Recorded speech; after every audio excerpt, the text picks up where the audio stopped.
জীবনে একজন বিশ্বাসী যত্নশীল পুরুষের খুব দরকার, যে যত্ন করে ধরে রাখতে পারবে। যখন একা একা একটু বসে থাকি তখন মাথার মধ্যে কিছু চিন্তা ঘুরপাক খায়।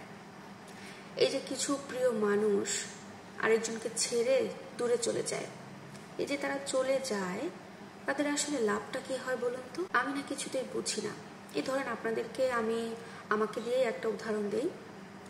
ধরেন যে আমার স্বামী আমার সাথে থাকে না, মানে আমাকে রেখে সে চলে গেছে, কিন্তু সে যে আমাকে রেখে চলে গেল, আমার মতো মানুষকে যে তার জীবন থেকে হারিয়ে ফেললো, এতে তার লাভটা আসলে কি হয়েছে?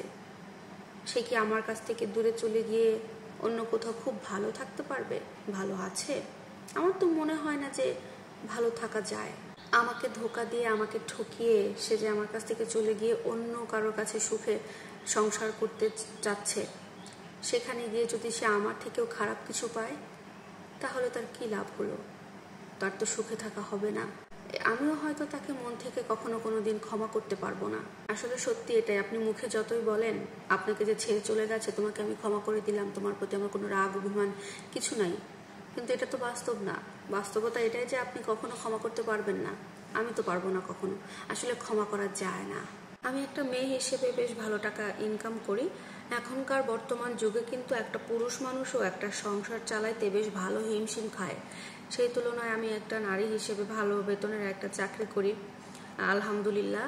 তো এরকম একটা মেয়েকে, এরকম একটা স্ত্রীকে একটা পুরুষ কি করে ছেড়ে যেতে পারে? আর ছেড়ে গিয়ে তার লাভটা আসলে কি হলো? একটা কথা কি জানেন, একটা মানুষের যত যাই হোক, তার প্রিয় মানুষটা, তার মনের মানুষটাকে কিন্তু সে কোনোভাবে হারাতে চায় না। পৃথিবীর যে কোনো কিছুর মূল্যে না এই ভালোবাসার মানুষটাকে হারাইতে চায় না। কারণ আমাদের এই পৃথিবীতে সবচাইতে মূল্যবান জিনিস হচ্ছে একজন বিশ্বাসী মানুষ এবং হচ্ছে যত্নশীল মানুষ। এই দুনিয়াতে ভালোভাবে বেঁচে থাকতে গেলে একটা বিশ্বাসী মানুষের কিন্তু খুব দরকার, একটা যত্নশীল মানুষের খুব দরকার। এইটা দুইটা জিনিস যে মানুষ পায়, তাকে না কোনো কিছুর বিনিময়ে হারাতে হয় না। আর এই দুইটা জিনিস আমি তার জন্য করছি। যেমন তার বিশ্বাসী ছিলাম, তার বিশ্বাসের মর্যাদা আমি অক্ষরে অক্ষরে পালন করতাম, ঠিক তেমনই খুব যত্নশীল ছিলাম, তাকে যত্ন করে খুব আগলে রাখতাম। কিন্তু তারপরেও সে কেন এমন করলো?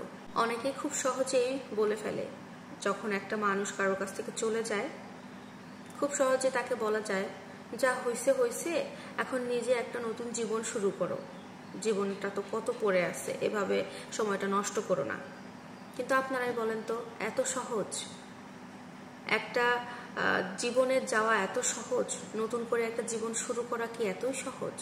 আসলে মানুষ বোঝে না, যার সাথে যে ঘটনাটা ঘটে সেই একমাত্র বুঝতে পারে যন্ত্রণাটা আসলে কতটা আর কোথায়।